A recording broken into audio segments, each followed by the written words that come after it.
നിൽക്കുന്ന ആളെന്ന് പറഞ്ഞു കഴിഞ്ഞാൽ ഗൽബ് എന്ന സിനിമയിലൂടെ ഒരുപാട് പെൺകുട്ടികളുടെ ഗൽബ് കവർന്നെടുത്തൊരു നായകനുണ്ട്. ആ നായകന്റെ കൂടെ ആദ്യമായിട്ട് മലയാള സിനിമയിലേക്ക് അരങ്ങേറാൻ പോണ നടിയാണ്. പേര് സാരംഗി. സാരംഗി. അതെ, എങ്ങനെയുണ്ടായിരുന്നു ആ എക്സ്പീരിയൻസ്? ഭയങ്കര അടിപൊളി എക്സ്പീരിയൻസ് ആയിരുന്നു. ഇപ്പം രഞ്ജിത്തായിട്ട് വർക്ക് ചെയ്യാനാണെങ്കിലും അരുൺ ചേട്ടൻ നമ്മുടെ ഡയറക്ടർ, അതെ, സംവിധായകനുമായിട്ട് വർക്ക് ചെയ്യാനാണെങ്കിലും ഭയങ്കര നല്ലൊരു ക്രൂ ആയിരുന്നു മൊത്തത്തിൽ. സോ ഫസ്റ്റ് ഫിലിം ഇത്രയും നല്ലൊരു ക്രൂവിന്റെ കൂടെ വർക്ക് ചെയ്യാൻ പറ്റിയത് ഭയങ്കര വലിയ ഭാഗ്യമാണ്. ഇതൊരു റൊമാൻസ് ഒക്കെ ഉണ്ട് പുള്ളിയായിട്ട്. ചെറിയ ചെറിയ ഫ്ലേവേഴ്സ് ഓഫ് ഗൽബ് വൺ ഹിറ്റ് ആയിരുന്നു. അപ്പൊ അദ്ദേഹത്തിന്റെ ലേഡീസ് ഫാൻസ് ഒക്കെ വെയിറ്റിംഗ് ആവും. അടുത്ത പടം ലേഡീസ് ഫാൻസ് വെയിറ്റിംഗ് ആയിരിക്കില്ല, അസൂയായിരിക്കും. എങ്ങനെയായിരുന്നു ആ എക്സ്പീരിയൻസ് ഒക്കെ പുള്ളിയുടെ അഭിനയം?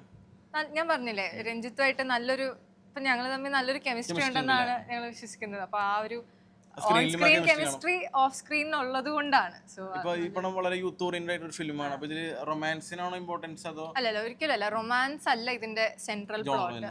ഇത് നമ്മളൊരു ഫാമിലി ഡ്രാമ എന്റർടൈനർ ആണ് ഫിലിമിന്റെ ജോണർ എന്ന് പറയുന്നത്. അപ്പൊ ഫാമിലി എന്ന് പറയുമ്പോൾ നമ്മള് ചോദിക്കും യൂത്തും ഫാമിലിയുടെ ഭാഗമല്ലേ? അതെ, ഒരു യൂത്തിന്റെ പെർസ്പെക്റ്റീവിലാണ് നമ്മൾ ഈ സിനിമയുടെ കഥ പറയുന്നത്. പക്ഷെ യൂത്തിന്റെ റൂട്ട് എന്ന് പറയുന്ന ഫാമിലി അല്ലേ? അപ്പം ഒബ്വിയസ്ലി അത് ഫാമിലിയും യൂത്തും എല്ലാവരും, അതെ, ഒരു മലയാളി അല്ലെങ്കിൽ നമ്മുടെ നാട് സ്നേഹിക്കുന്ന ഒരാൾ കണ്ടിരിക്കേണ്ട ഒരു സിനിമയാണ്. എങ്ങനെയാണ് സിനിമയിലേക്ക് എത്തിപ്പെട്ടത്? ഞാൻ ഇത് ഓഡിഷൻ വഴിയാണ് കയറിയത്. ആദ്യം എനിക്ക് വന്നത് ഒരു ഫ്രണ്ടിന്റെ ക്യാരക്ടറിനായിരുന്നു ഞാൻ ആദ്യം ഓഡിഷൻ ചെയ്തത്. പിന്നീട് ഒടുവിൽ നായികയായി. ഡാൻസർ ആണെന്നൊക്കെ പറഞ്ഞിട്ടുണ്ട്. അതെ, ആ ഒരു ഇതിലൂടെയാണോ ഇതിലെത്തപ്പെട്ടത്? അതെ, ഞാൻ ഇൻസ്റ്റയില് റെഗുലർ ആയിട്ട് ഡാൻസ് വീഡിയോസ് ഇടാറുണ്ട്. അപ്പം ഇൻസ്റ്റയില് പേര് സാരംഗി.ശ്യാം.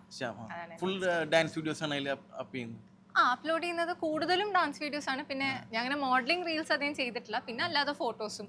പക്ഷെ എന്നാലും കൂടുതലും ഡാൻസ് കണ്ടിട്ട് ഇട്ടിട്ടുള്ള കോണ്ടന്റ്സ് അല്ലേ? ഏതാണ്? ആ ഡാൻസിന്റെ നീഷ കോണ്ടന്റ്സ് ആണ് ചെയ്തിട്ടുള്ളത്. അതെ അതെ. Okay okay. അപ്പൊ എല്ലാവിധ